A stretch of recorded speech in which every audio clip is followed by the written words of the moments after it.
ناظرین، حضرت یوسف علیہ السلام کو کنویں میں بچانے والا، حضرت ابراہیم علیہ السلام کو آگ میں بچانے والا، حضرت یونس علیہ السلام کو مچھلی کے پیٹ میں زندہ رکھنے والا رب ہر چیز پر قادر ہے۔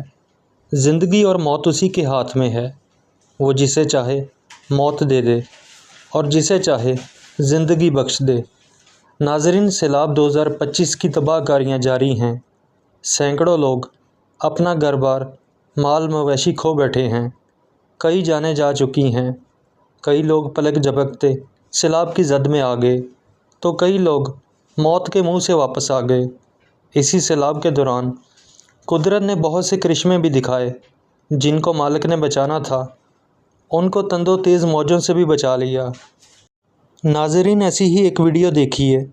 ایک چھوٹا کتا شدید سیلاب میں بھی محفوظ ہے۔ بڑی لکڑی کے اوپر بڑے آرام سے بیٹھا ہوا ہے اور لکڑی تیرتی ہوئی سیلابی ریلے کے ساتھ جا رہی ہے۔ دعا ہے کہ اللہ تعالیٰ اس قدرتی آفت کے دوران ہم سب کو اور جانوروں کو محفوظ رکھے۔ آمین۔